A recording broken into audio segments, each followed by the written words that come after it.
I know I put in my AirPods on, so like everyone's still sleeping, but I can Oh. know for them not to hear.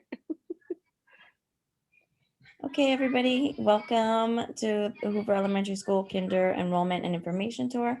I'm Miss Averhoff. I'm the principal at Hoover, and I'm gonna have introduction. So I'm gonna call on the next person on my screen, Maddie. Hello, I'm Maddie, the community liaison at Hoover Elementary. Welcome, Miss Abani. Good morning. I am Miss Sabani. I'm a kindergarten teacher at Hoover. This is my 5th year teaching, and next year will be my 6th year at Hoover, and overall, over 10 years teaching kindergarten in the Bay Area. Miss Lupe, would you like to introduce yourself? Of course, I would love to. My name is Lupe, and my child is going to be starting kindergarten, but I do have a fourth grader who already went through Hoover, so excited to be here. Okay.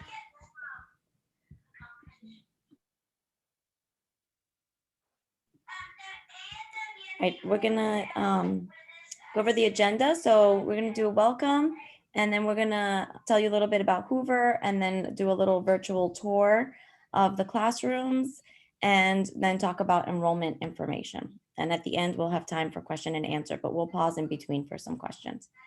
So I'm gonna turn it over to Miss Maddie, who's gonna introduce our Hoover staff. Hello, so this is our office staff. We have Miss Averhoff, our principal. We have Miss Jacqueline Garcia, who's our admin. Irma Ortiz, who's our attendance specialist. Madeline Bellis, myself, who is the family liaison.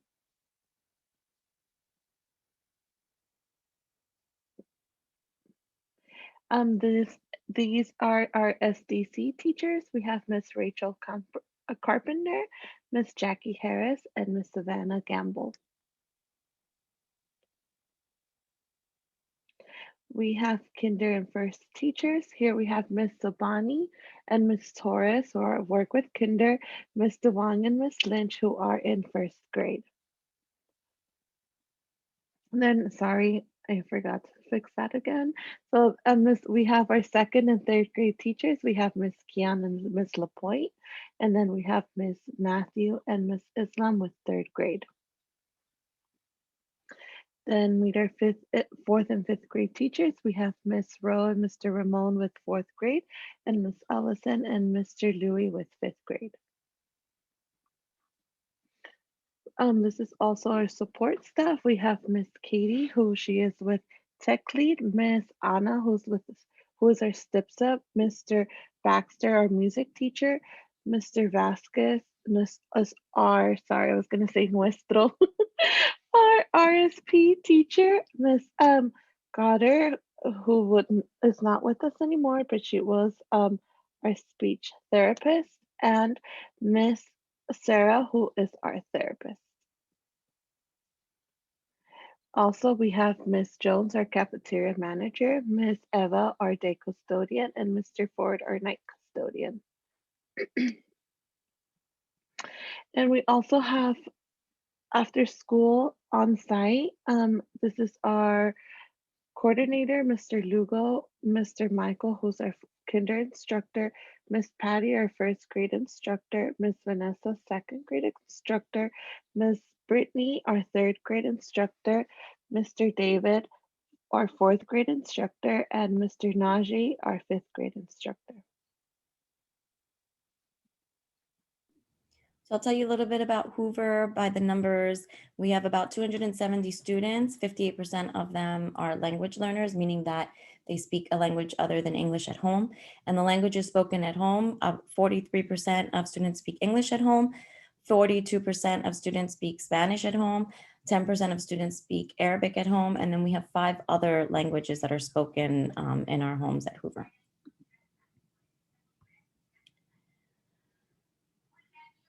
Our mission is to foster strong relationships between families and teachers to instill agency and the Hoover values in our students.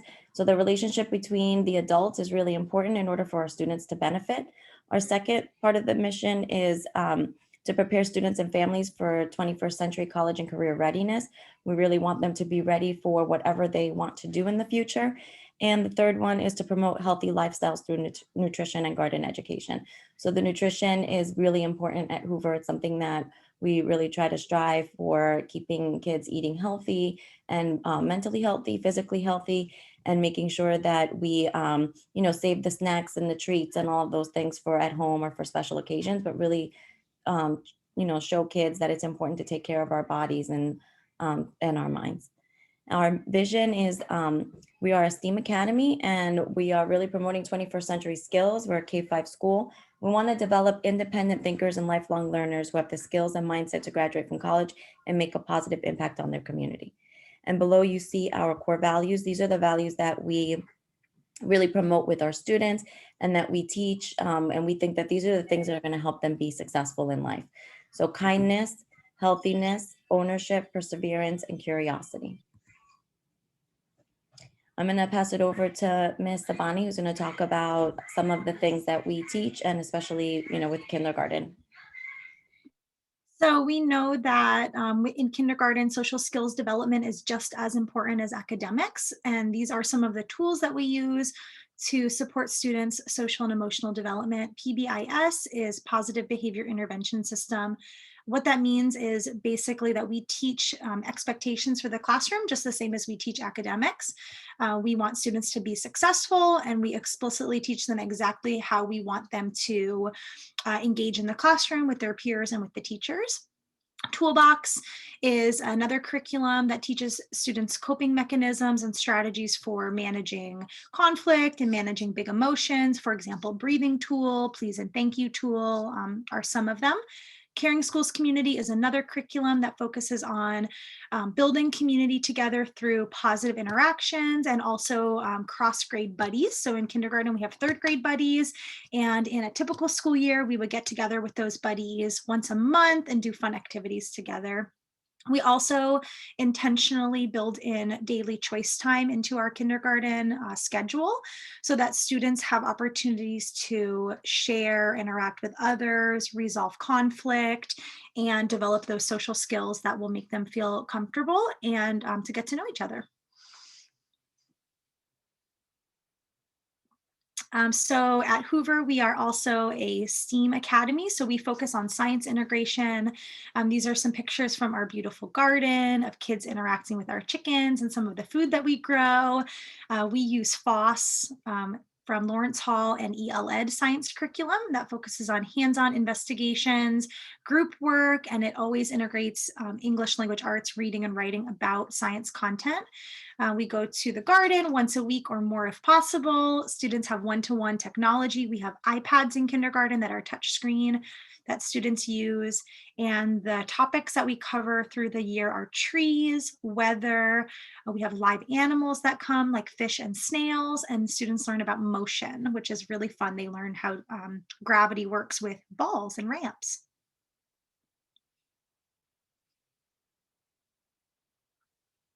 Next slide. I just let somebody in. Miss Jackson is joining us. So that's why I paused. Sorry. That's okay. Go ahead.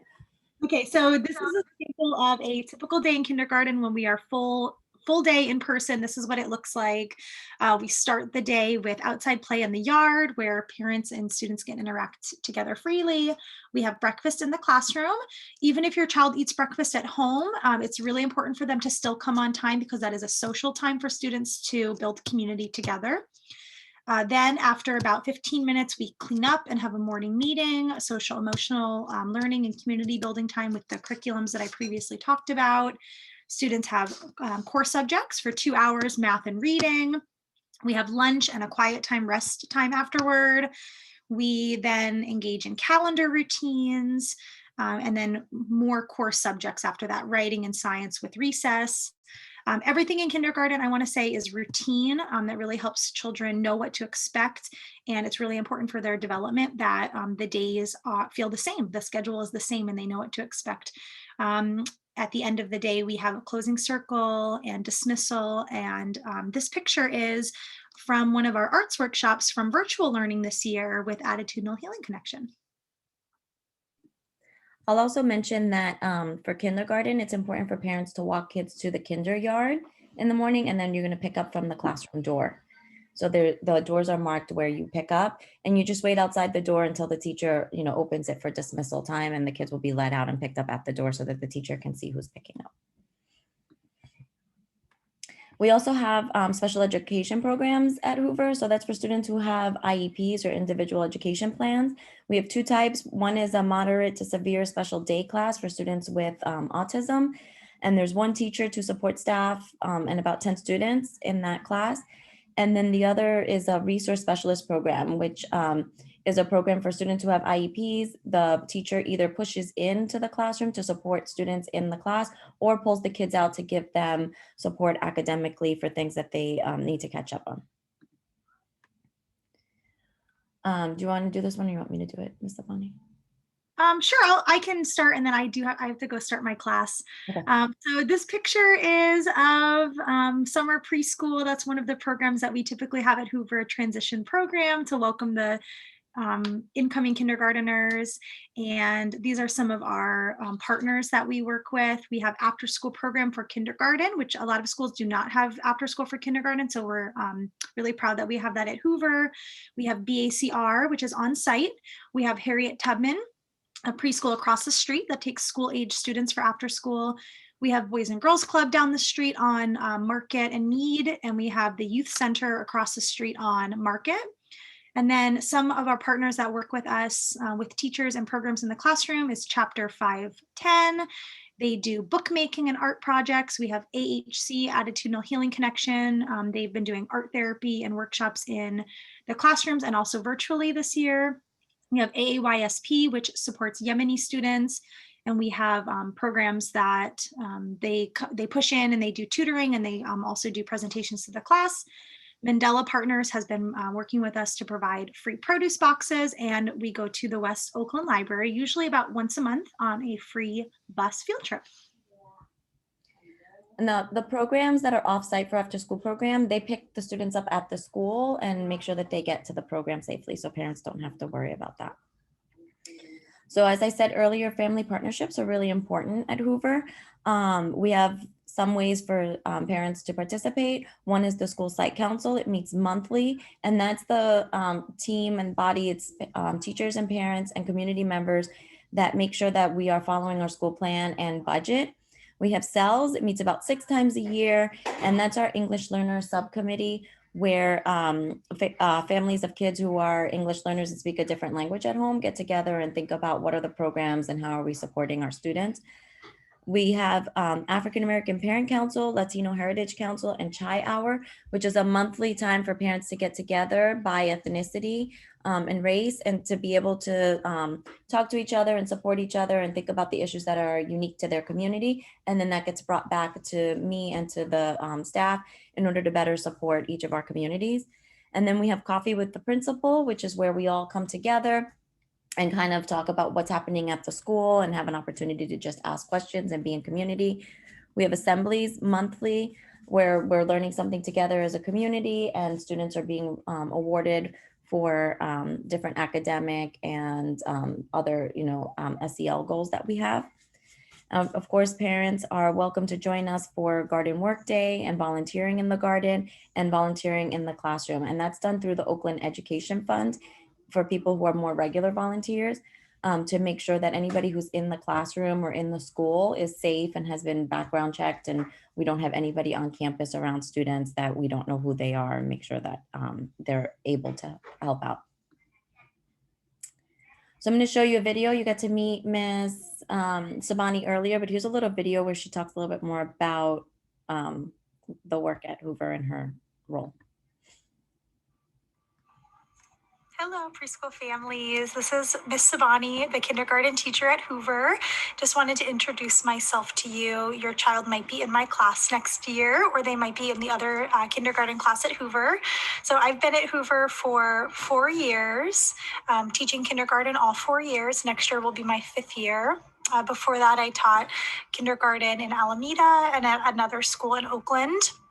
I'm here at home in my garden, so that's something that I like to do in my spare time. I like to grow food, and I like to grow flowers.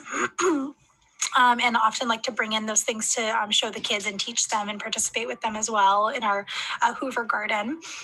So to give you an idea of what to expect in kindergarten, when your child starts from preschool, some expectations of what students are supposed to come into kindergarten already knowing how to do. They should know how to tie their shoes. They should know how to write their name, or at least the first few letters in their name. And they should know the letters, the names and the sounds of the letters in their name. By the end of kindergarten, they will not only learn all the letters and sounds, but they will also learn how to read.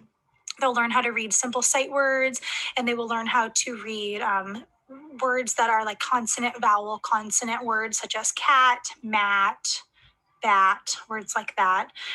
So the expectation has changed quite a bit from when I was in school. In kindergarten, we would just learn the letters, and now students actually are learning to read at what was once considered a first grade level. So there is a lot of expectations put on the students, but I've seen in the past years that they are very capable of doing so. And it's so just the best thing in my room, in my classroom, to see the kids learn to read and how to do it by themselves, and how proud they are that they can learn from a book and they can teach someone else. It's really exciting. Something else to expect from kindergarten is that they will be getting homework packets. We give packets out on Fridays so that you can work through them at whatever time works best for you. So some families only have weekends to work on homework, and some families prefer to do a page a night, whatever works for you. And then they're turned in on Friday, and new packets go home every Friday.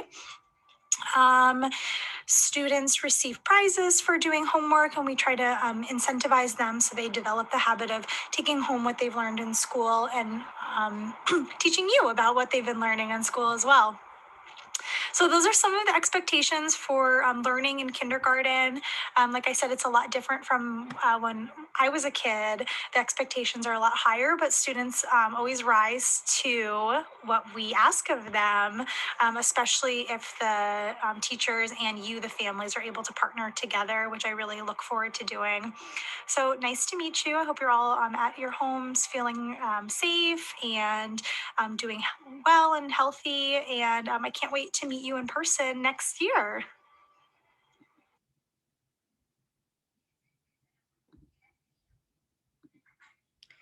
Oops.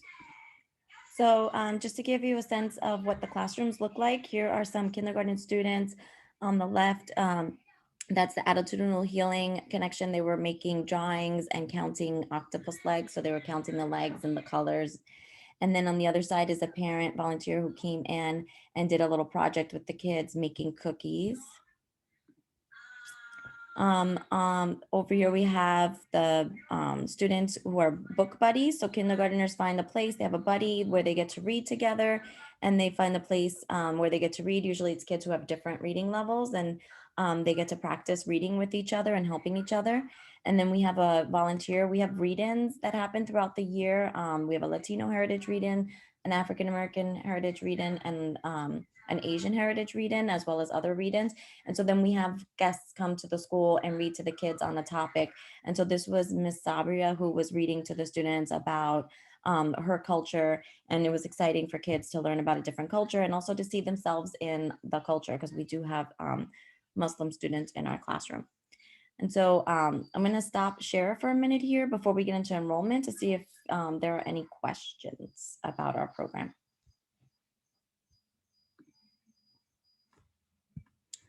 Lupe, do you have any questions? Oh, I can't hear you. If you hear me now, Yeah. on the if we do start school back, would it be a full day of school, or would it be like a half a day? Would it be all 5 days, or we don't know that yet? Yeah, we don't know yet. It's looking like probably gonna do either like depending on how many students want to come back, Monday, Tuesday. So I know that Wednesdays they're trying to keep open for like sanitizing the building. So either it'd be one group on Monday, Tuesday, another group on Thursday, Friday, or kids will come Monday, Tuesday, take off Wednesday and do Thursday, Friday. For kindergarten, we always start the first like 2 weeks with minimum days. because we'd like to try to build up the kids' stamina of how long they can kind of stay engaged, because kindergarten is really different from preschool, right? So they're not supposed to be like getting up and walking around. And so it's a lot of, having to follow directions and a lot of, being told where to go and when to go. And so we try to like build that up for kids. So we do a few weeks of minimum days anyway at the beginning of the year for kinder, as they adjust. But I'm not, yeah, we haven't made those decisions. Is there anything else? No, I'm just, trying to see. Just because of like Andrea, she's a little bit, different than like what Eric was like. So she needs a little bit more. I wouldn't want to say attention, but she's more reserved, more laid back. So I just want to make sure that her needs are met in a sense for her to be able to, you know, flourish in school. Um, I'm pretty sure Mr. Bonnie got that locked down, but it's just, I don't want to throw her in there. She missed her last year of preschool with the corona, and I feel like that year is always the most important one because they get treated like the big kids and they let them know like the responsibility that they're coming into and stuff like that. So I kind of feel like she lost all of that and being here with me at home, even though I'm trying my best to help her, stay in her, a level and above. She already got evaluated and she's good, but I feel like she could have been doing so much better. So I'm just trying to make sure that I meet like what I just heard Mr. Bonnie saying. Like as long as I keep working with her letters and stuff like that, I want to make sure that at least to that she could be ready for when she does start. She's at like Mr. Bonnie could actually work with her, and she's ready for that at least. Yeah, and I think it's probably going to be true for a lot of our kids. And the biggest thing we're going to have to work on with students when we come back is the socialization, because they haven't been around peers. So even if kids have been at home with their siblings, it's not likely that they've been with kids their same age, right? And so it's a different skill working with kids who are different ages than your same age. Both are important, but they haven't had that practice.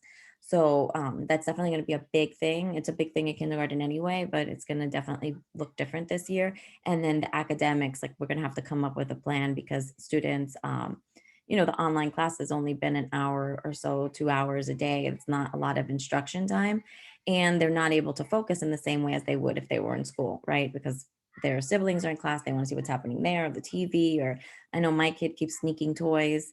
Every time I go check on him, he's like playing with the toy instead of listening to his teacher. So just making sure that we have a plan for that, and we're going to be figuring that out, and we'll be doing that together, right, with you and with the whole community, just figuring out what kids need.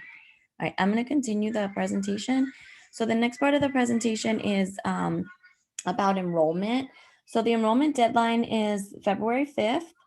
You can apply online. We're really encouraging people to apply online, but if people need help, we do have paper applications that we can do and help with, and then we'll input the information for you.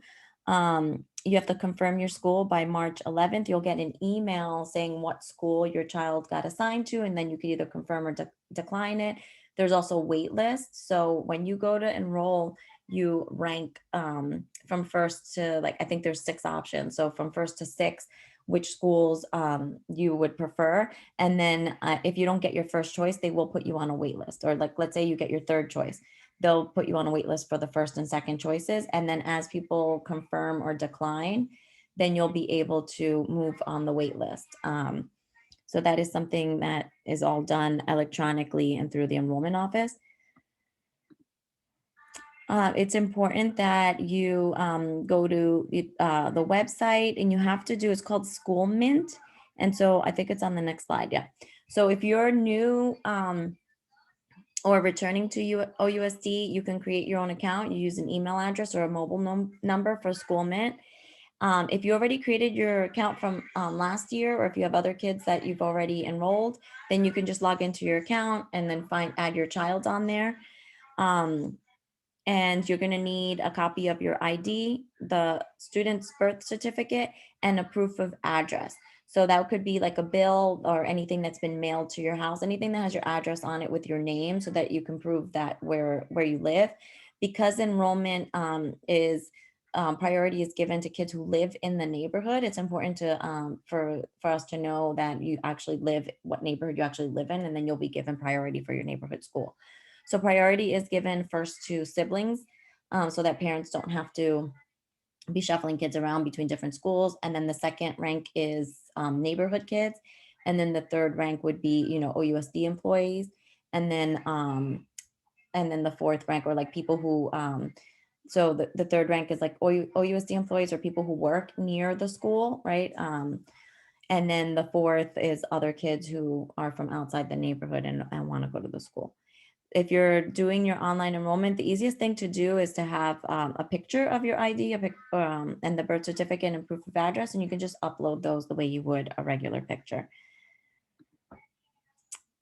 And so here's just kind of, if you have questions about Hoover, you can contact Maddie, who's on here. You can contact me through email, and our admin assistant, who's at the front office. She's the one who answers the phone and can field all of your questions as well.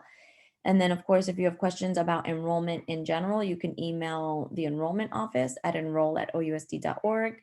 And then in order to find your school, there's the website for finding the school. And the enrollment deadline is February 5th.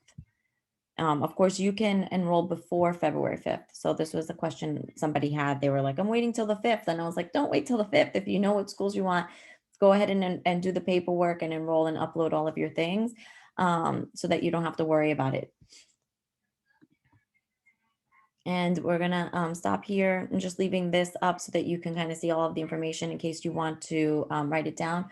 I also added the telephone number for the enrollment office is 510-879-4600. You can text or call them and they will get back to you about enrollment questions. And then Maria Suho, who is the kinder readiness lead at the district, you can email her directly about kindergarten related or preschool related questions. And this is her personal phone number as well. And she said you can call or text her personally.